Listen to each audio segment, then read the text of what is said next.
Rise with the sun!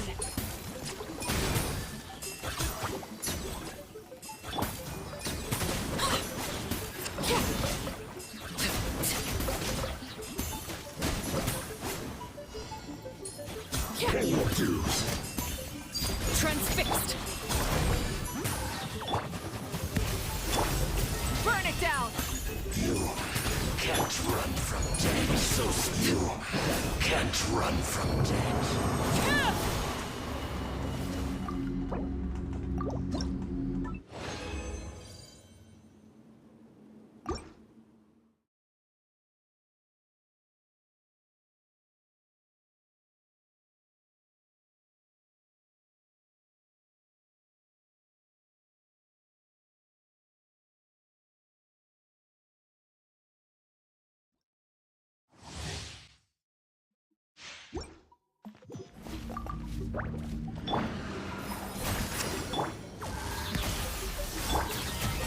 Laid bare! Light it up!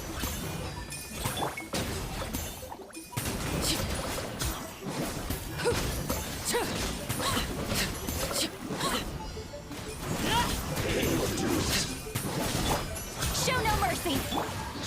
Off to the freezer! Can't run from death. You can't run from death.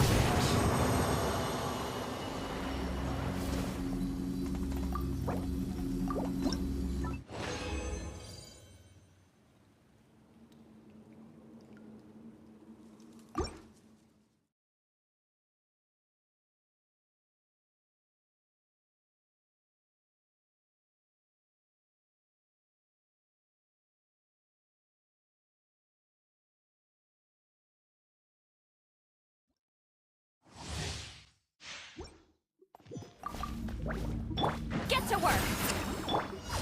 Overruled! Rise with the sun!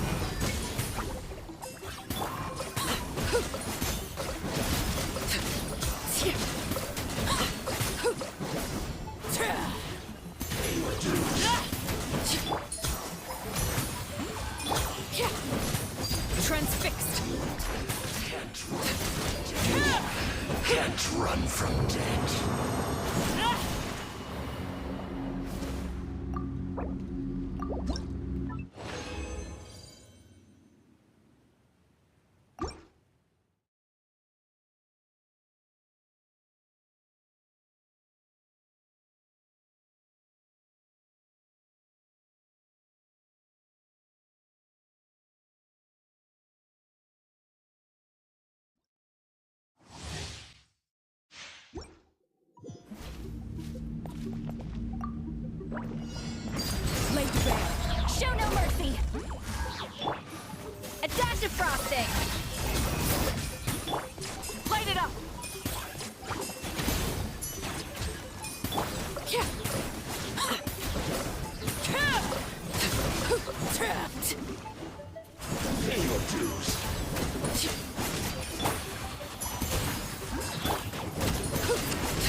Overruled.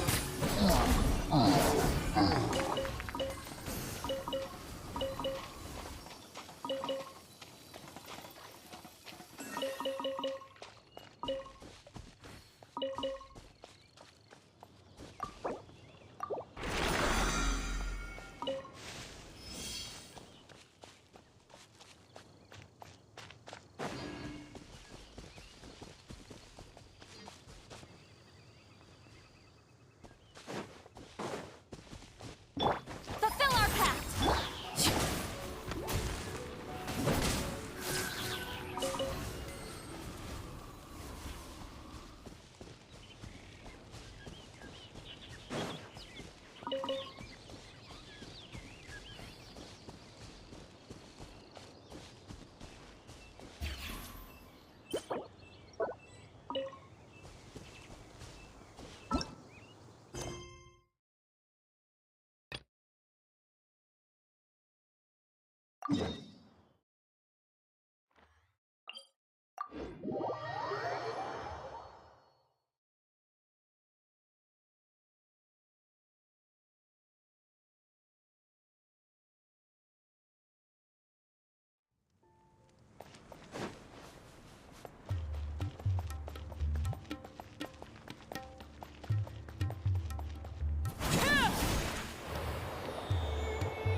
We finally made it to Caravan Reebok. It's pretty lively here. So, just past this wall is the desert, huh? Oh, wow. Paimon remembers hearing people call this the Wall of Samiel. It's made to block sandstorms from the outside. Oh, if it's this tall, it's gotta be the divine work of Greater Lord Rukkhadevata, right?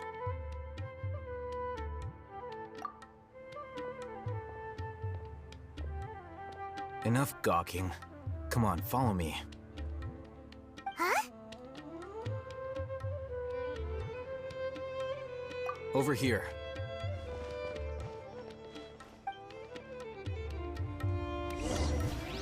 Oh, Ethan went that way! Let's hurry up and follow him. Wonder what he's up to.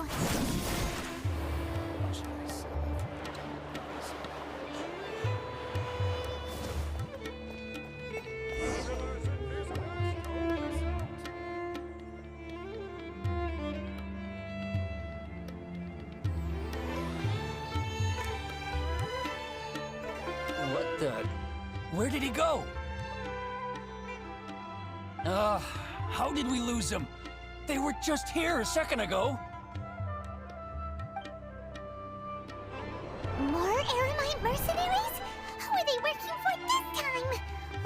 You were too careless. You should have noticed those hopeless amateurs trailing you along. There's no need to thank me. I've never cared to keep track. All I did was correct a mistake I happened to come across. It's a habit I developed at the academia.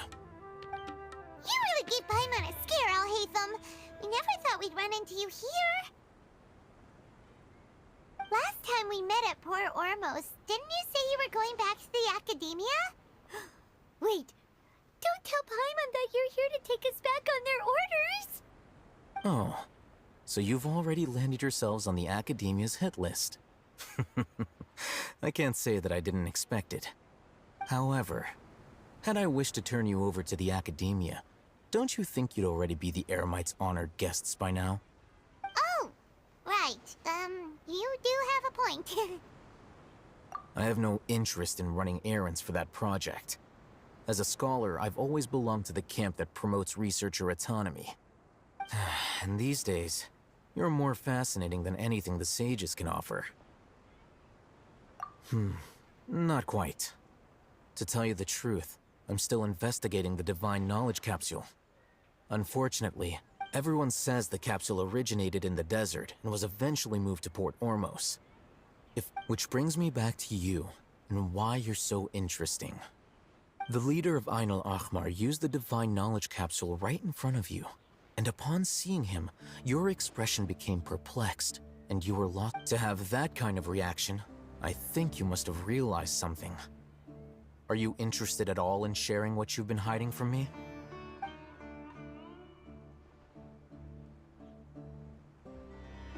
Haytham, you really have a ridiculous eye for detail.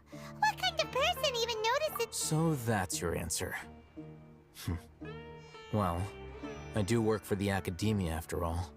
So considering that, it is indeed wise to keep your cards close to your chest. But that does prove you do have some undisclosed information about the Divine Knowledge Capsule. Am I right? No matter. Rather than simply learning the answers from you, I'd still prefer to investigate on my own. Speaking of... That's right! We have the same plan as you! But we don't really have any concrete goals at the moment. Then I'd suggest starting with Aru Village. It's the large... It's always better to travel with someone you know. Let's go!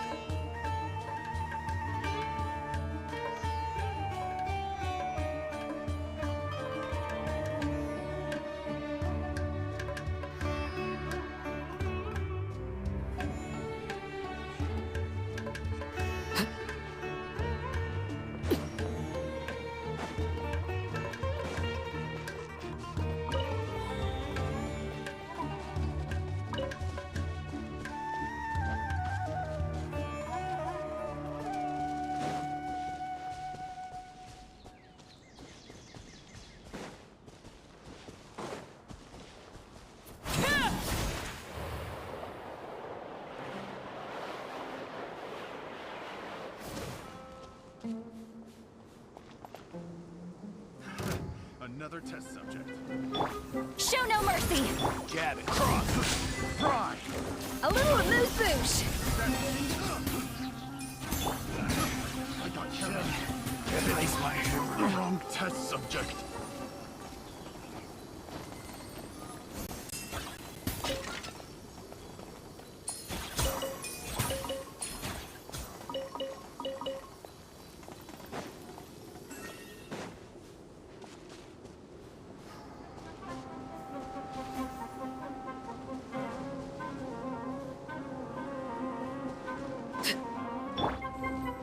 Fulfill our pact!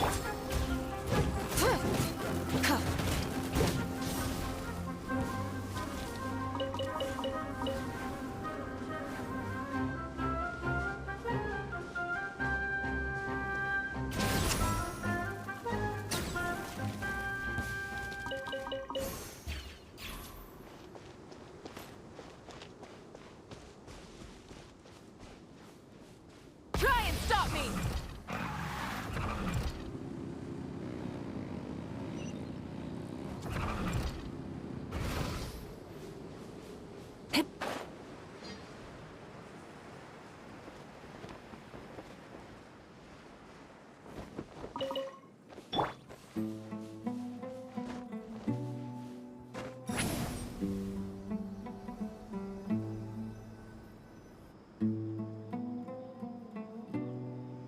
Before us lies Aru Village, the safe haven of the desert folk.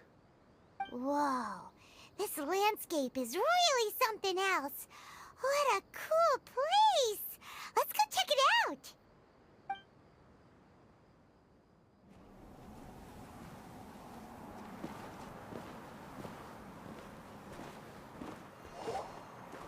Wow!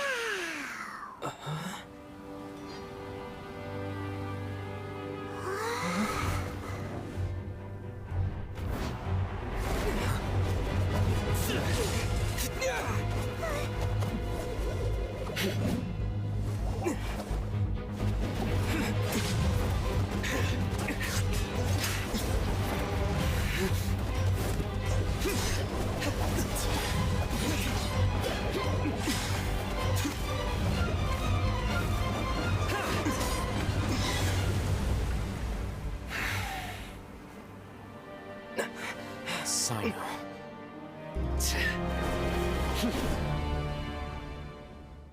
Unless my memory fails me, we have barely spoken 2 words to each other before now at the academia. Would you care to enlighten me as to when and how I invited the General Mahamatra's wrath? Oh, Haytham. Do not think you can escape my judgment, just because you managed to escape my attack. Judgment? So that's how you'd characterize your actions here, is it? Or would elimination perhaps be a more accurate description? Had I used my full strength, not even this traveler would have been able to stop me. Though styled like an assassination, I sought only to ensure that my target would be unable to flee or resist. Standard practice for the Matra, as well you know. Seemed to me more like your own personal touch. Who is that, Alhaitham? Did you call him General Mahamatra? Yes. General Mahamatra Sino, head of all the Matra at the Academia. He's a formidable hunter, and the ultimate nightmare for any who have committed academic crimes. You seem to have placed a lot of trust in Alhaitham, to the point of blocking an attack for him. If I were you, I'd never choose to side with him. I wouldn't believe a single word that comes out of his mouth. I have been pursuing this scribe for a long time. I urge you, stand back and do not seek to defend him any longer.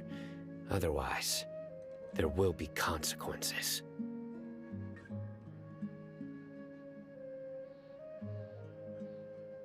Has Alhaitham done something wrong?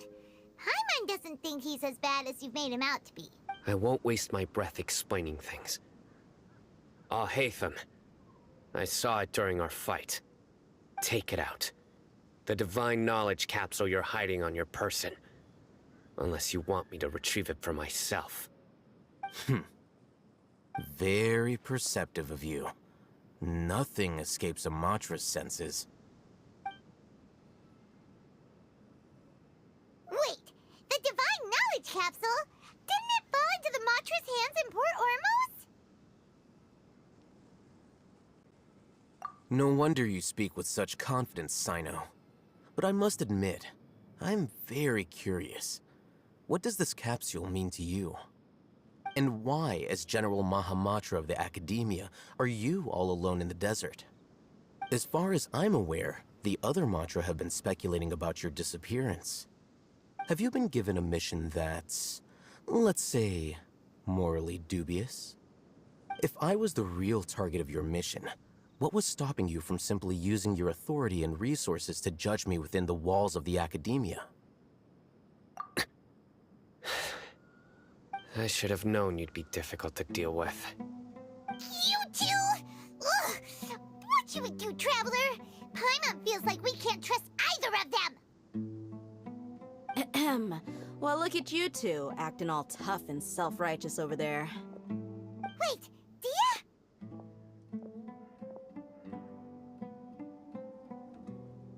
Great! Finally, someone that we can trust! You gotta help us out here, otherwise these two are gonna start fighting again!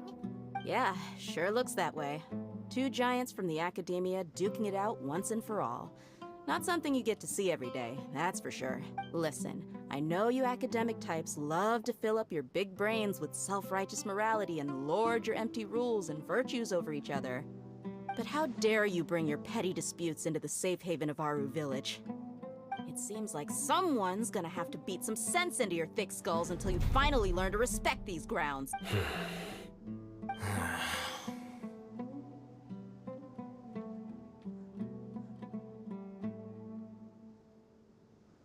Hey, did either of you hear a word I just said? Whoa, what's going on? The wind's so strong! Is this a sandstorm? Punch? Another sandstorm? What's up with these recently? Hey! All of you, over here, quickly! We have to take... Someone's calling for us! Oh, this wind is too strong! That sounded like Candace. Come on, you two. Jeez, are all of you Academia folks such hard work? Move it! All right, stop yelling.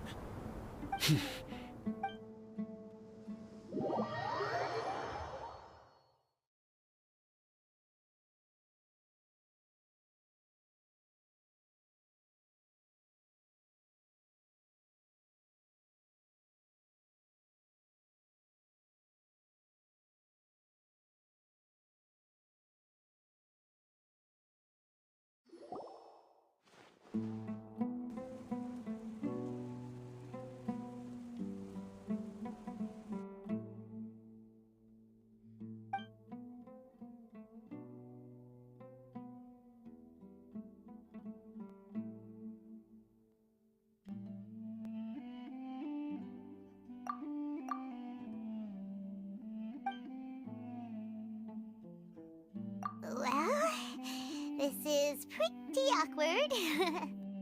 Hey, wanna play sardines with 3 people who wanna tear each other limb from limb? Sure, why not? Sounds fun. The air is so thick and heavy. Paimon can hardly keep floating anymore. My sincere apologies, everyone. This is the home of our village chief. I will have to ask you to make do with this small room until the sandstorm dies down. Please, let me introduce myself. I am Candace, protector of Aru Village. Our savior has come at last! Nice to meet you, Candace. The name's Paimon. Thank you so much for helping us.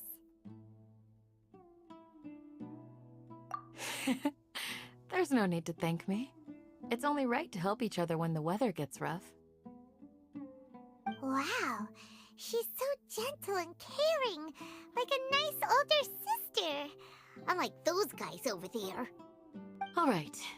Now that we're all better acquainted, we should return to the topic at hand. As a guardian charged with the responsibility to protect my fellow villagers from harm, I was observing your conflict from afar, even before the sandstorm started. And now that you have set foot within our village itself, it is all the more my responsibility to make absolutely sure that you pose no threat whatsoever to us. So please, have an honest and sincere conversation with one another, and put your hostile feelings to rest. If anyone dares to start anything again while they are under this roof, I will not hesitate to send them out for some quality time with the creatures of the sandstorm. Oh, on second thought, Paimon may have misjudged Candace's character. And that goes for you too, Miss Dia. Do I make myself clear? All right, we got it, Candace. That's what I like to hear. So, which of you will begin? I was supposed to be a mediator, but I might have gotten a little too involved just now. Anyway, one of those two should probably start talking. Wait, that was you trying to be a mediator? I have nothing to hide, so there's no shame in explaining myself. While Al-Haytham wasn't wrong about the other Matra not knowing my whereabouts, it's not because I've been assigned a morally dubious mission. Rather, I've chosen to exile myself. Huh? Exile yourself? A little while ago, I discovered that there was data missing in the Academia's project planning and development files. What little they did report clearly did not match the project's actual progress. As General Mahamatra, I had the responsibility and authority to request an audit. However, to my surprise, the person responsible for the erroneous data was none other than Grand Sage Azar himself. I tried to investigate the issue myself before submitting a formal audit request, but I soon found that all leads and potential pieces of incriminating evidence were carefully concealed from me. I began to realize that they were cautious of me from the very beginning. Unsurprisingly, the Grand Sage rejected my audit request as soon as the submission reached his desk. He even said to me, "The power of the General Mahamatra is granted by the sages. You have no right to judge us." So they really are up to no good. I realized then that to the Grand Sage, the Matra are nothing more than tools for the sages to assert and maintain their control over knowledge. The vows that we took, the principles that we strive to uphold, they are meaningless to the academia of today. I believed it would be wise to flee the academia before the sages had a chance to take action against me. This way, they can no longer see nor predict my actions. I will never give up on this investigation. There's no need for someone else to give me power or authority. Once I find the truth, I will administer judgment by my own name. Sino seems to have the same goal as us. We're all investigating the sages. Plus, now that he's no longer the General Mahamatra, he somehow feels a lot less scary. Well, Sino, if that's your story, then why did you see Alhaitham as a target? When I was investigating the matter in the academia, I overheard a conversation between Alhaitham and a sage. The sages asked you to investigate a blonde-haired traveler. Do you dispute this, Alhaitham? What? Like many parts of the project, this assignment was undocumented. Now throw in your suspicious behavior with the divine... Yes. I was indeed tasked with investigating the Traveler. Alhaitham! After all, the promised reward was so great that hardly any scholar could have refused. The sage told me, once you've completed this assignment, I can give you a glimpse of divine knowledge. A most enticing offer. Unfortunately, those academics don't know me at all. Their words contained one key piece of information, namely that divine knowledge indeed exists. That gave me all I needed to know. From my perspective, the sages are far from trustworthy. Think about it. Isn't it a little strange they're so willing to share divine knowledge with anyone, even as a reward? So, I began my own investigation following the lead of the divine knowledge capsule. In the end, I realized my wisdom in committing to this rather than collaborating with the sages. Had I been less guarded, I probably would have ended up like that Ain al-Ahmar mercenary, incapable of remaining sane for long enough to hold a conversation. You mean that the sages originally planned to dispose of you, using one of those capsules that drive people insane? I'd already given up on the assignment by then. I only told the academia I was waiting in Port Ormos for you to appear so they wouldn't suspect anything. So it came as quite a surprise when I encountered my erstwhile target while investigating the divine knowledge capsule. Criminals do love to talk about coincidences. Even though I ran into the Traveler by chance, I had no intention of providing assistance to the academia. Also, you should remember, you were the ones who decided to follow me and strike up a conversation after I left that tavern. That's true. Alhaitham helped us out at Caravan Rebat as well. Maybe he's telling the truth. I'm willing to apologize, if that's worth anything to you. I took the divine knowledge capsule behind your back because I judged its existence to be a significant risk. I felt that it would be best for no one to interact with it After all, curiosity often proves to be the most dangerous thing in this land. You should be well aware, Scribe Alhaitham, that curiosity can also lead you to danger and suspicion. Answer me this. Did the sages share any information about their project with you? Have I not made myself clear? You and I are both distrusted by the academia. Do you really think they would tell me anything? Fine. Although you haven't completely proven your innocence, I won't regard you as an enemy, for now. As you wish. Good. I'm glad to see you two clearing up your misunderstandings. And now you, Dia. I believe it's your turn. Oh, sorry. Whatever the boys were talking about must have been so boring that I spaced out. My situation is pretty straightforward. My employer, Dunyarzad of the Homayani family, is friends with the Traveler and is currently recovering from her illness at home. I had nothing going on, so I decided to return to Aru village for a visit. I was actually looking forward to a pretty exciting time getting back together with everyone here. But then I saw these two random guys in the middle of a pointless argument, You ticked me off, and things went downhill from there. Is that all? Well, I will admit that definitely sounds like your style. In that case, welcome back, dear. That's more like it. I missed you all so much, Candace. Whoa! What was that sound? No need to worry. Now that you're no longer at each other's throats, please make yourselves at home. I'll take a quick trip outside to clear out some of those creatures in the sandstorm. Creatures? In the sandstorm?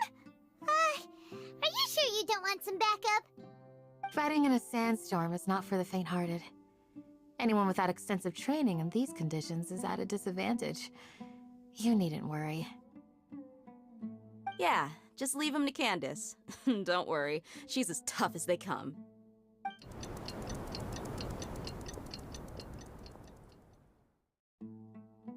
The wind's died down. That means the sandstorm's over, right? Candace still isn't back yet, though. Is she alright? Maybe we should go out and check on her. When you put it that way, even I'm starting to feel a little worried. All right, let's go. We've been here long enough, and the boys are as chatty as the floor.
Whoa!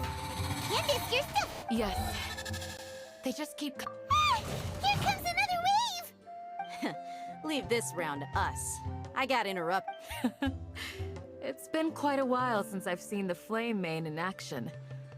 I'll leave these to you. I'll be sure to put on a good show. Let's go! Get to work! Up to the freezer!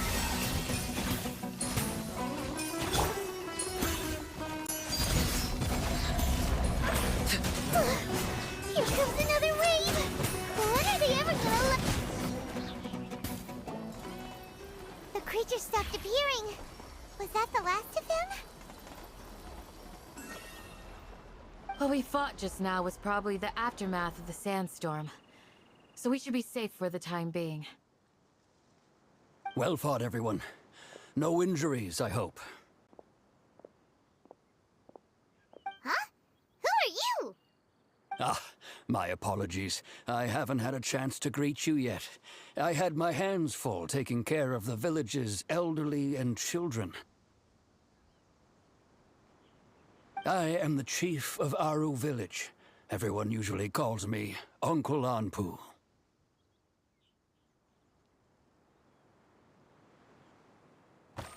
Sir, I am also originally from the desert, but I have not been back for some time now. May I ask if such sandstorms are common? I can't say they've always been common. but recently the storms have become increasingly severe and frequent. Besides sandstorms, we also occasionally get earthquakes.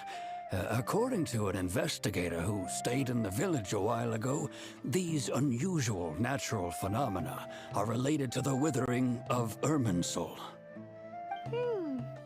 Another effect of Irminsul's withering.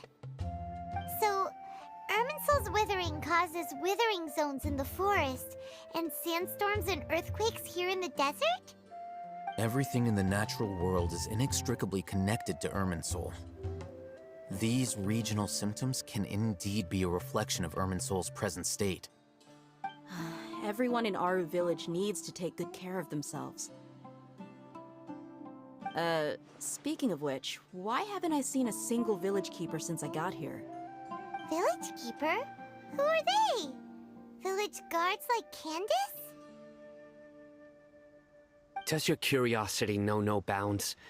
Village Keeper is how Aru Village refers to mad scholars exiled here by the academia. Most of them are scholars who lost their sanity after a period of training in the Avidia forest. The academia believes that their crazed mutterings may have a negative effect on Trying to investigate.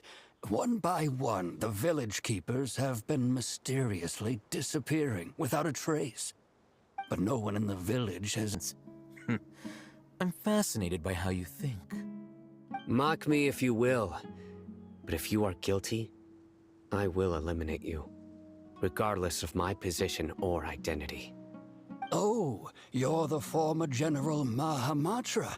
You must be an expert in these kinds of investigations. Thank you for your help. Is it because you're reminded of Hypatia? Oh, these poor scholars. First they lose their sanity, now this! We need to help get them back home, safe and sound. But, is it really a good idea to tag along with Sino? You seem like you really don't trust him.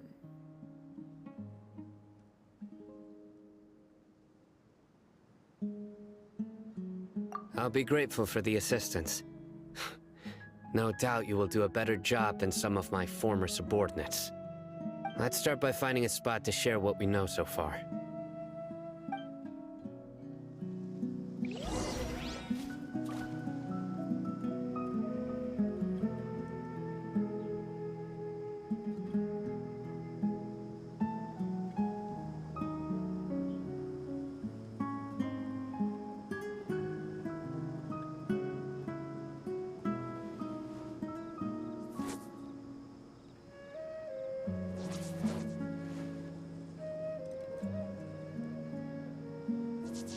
When in Aru village, please respect the local customs.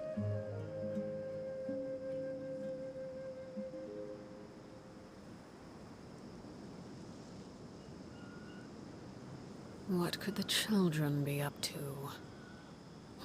Never mind. Let them do as they please.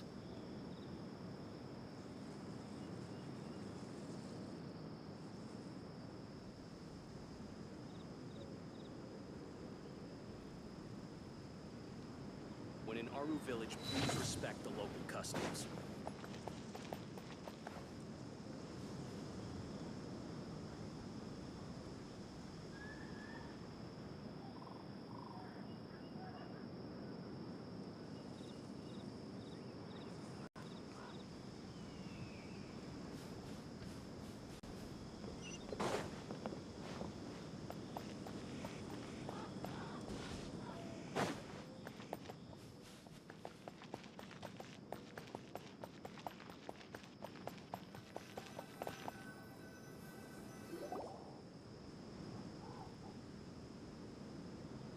Although I've sent myself into exile, I'm still doing essentially the same things as before. Do you still have any questions for me before we start our investigation?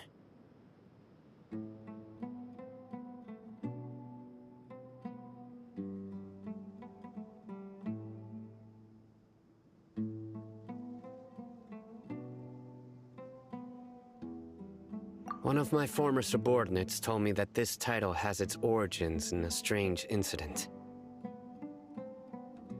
The Academia has long exiled mad scholars to Aru Village. A mysterious phenomenon exists here.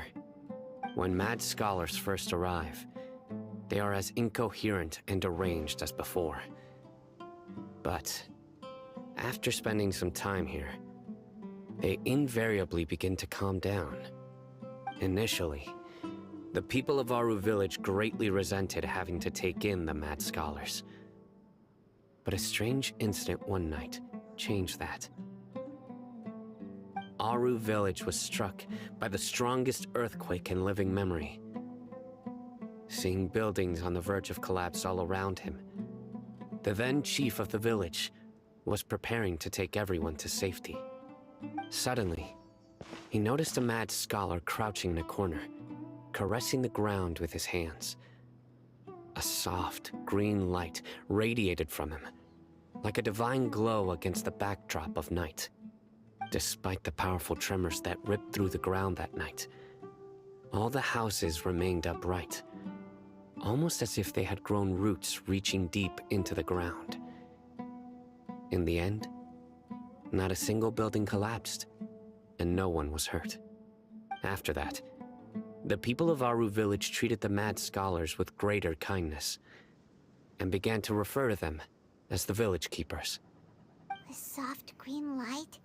A mad scholar protecting Aru Village?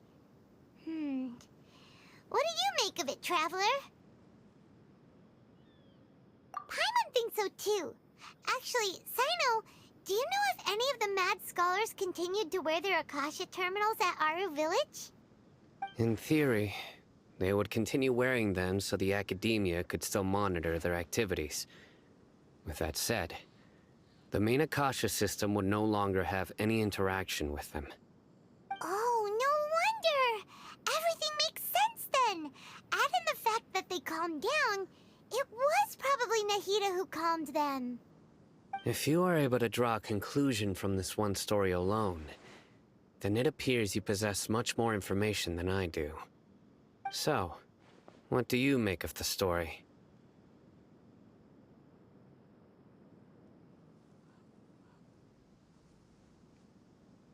Really? Lesser Lord Kusanali. What? You don't believe us? Lesser Lord Kusanali was definitely using the Akasha to give her power to the mad scholars! No, it's not so much that I don't believe you. I'm just struck by your reasoning. Lesser Lord Kusanali, the current Dendro Archon, is she really active in Sumeru? The Academia has always placed far greater importance on the late Greater Lord Rukkhadevata. They've more or less ignored Lesser Lord Kusanali, and I've never had any reason to doubt their views. In addition, I've never heard any stories about Lesser Lord Kusanali and her deeds. To me, she might as well have been a god that never existed. No way! Nahida definitely exists! She's a... how should Paimon put it? She's a good Archon who's kind and wise, even if she says weird stuff sometimes.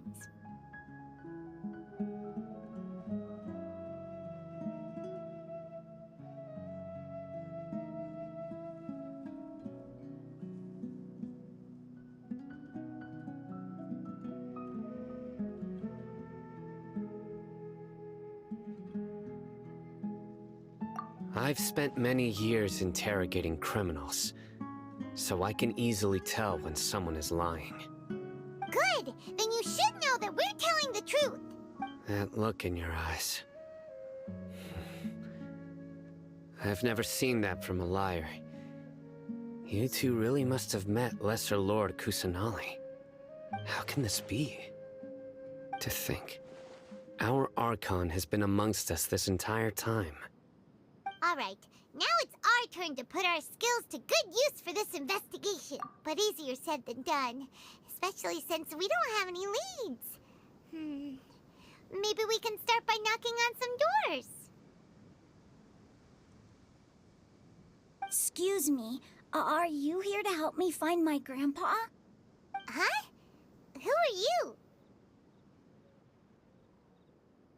By the sounds of it, a resident of this village. My name is Isak. You'll help me find my grandpa, right? Is your grandpa a mad scholar? Hey, don't say that. Grandpa is just Grandpa. Why do you have to call him that? It's not like he's a bad person or anything. The person you're referring to is not a local, yet you are. Why do you call him Grandpa? Grandpa is just Grandpa. He's my family. I heard everything you said to the village chief. Please, you gotta take me with you. I want to find my grandpa. I swear I'll help. I won't be a nuisance. Ah, so you're the one who was eavesdropping on us around the village chief's house. I was planning to go out and take care of whoever it was, but I had a vague feeling that they didn't harbor any ill intent. Whoa. Hatham wasn't kidding about Matra having sharp senses. Sino, he's just a kid. All he wants is to find his grandpa. Let's find a way to help him. Sorry. I was only listening in because I wanted to know where Grandpa went. Honest. If you don't believe me, you can ask Miss Candace. All right. But first, let's confirm the facts with Candace.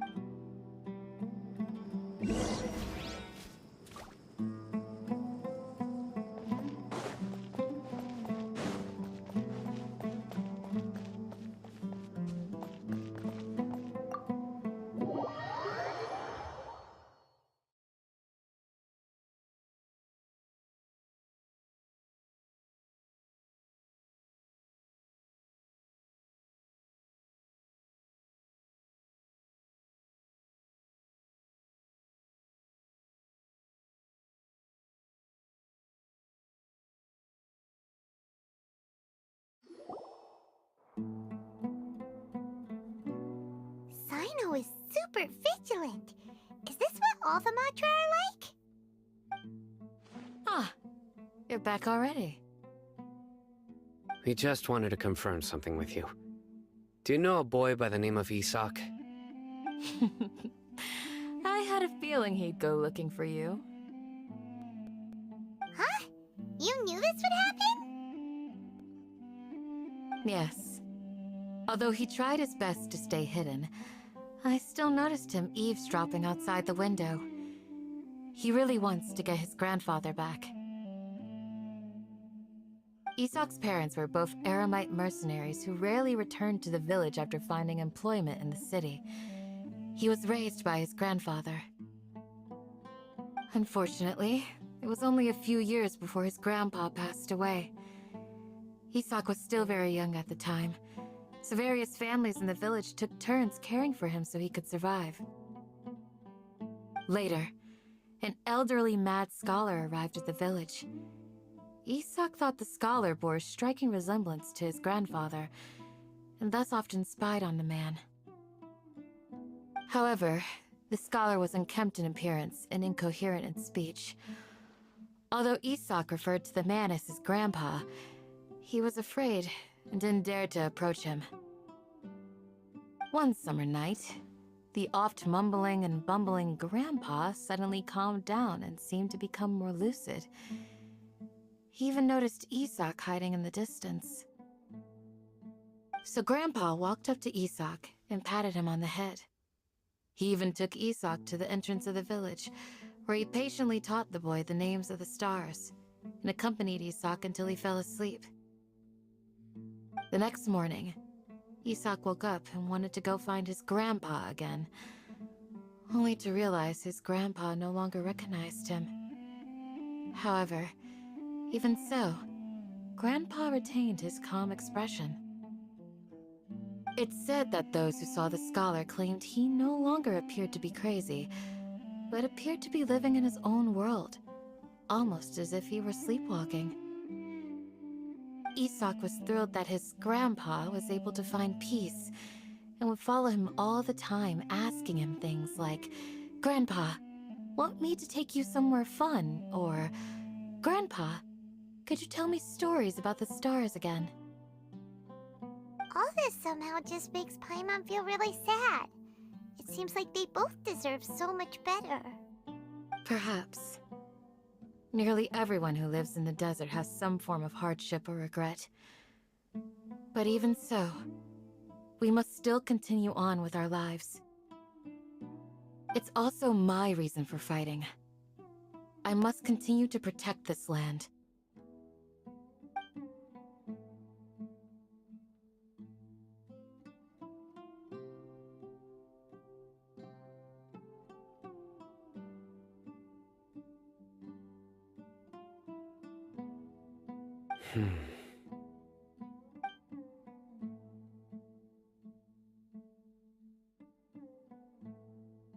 Maybe the people have always had a considerate god watching over them.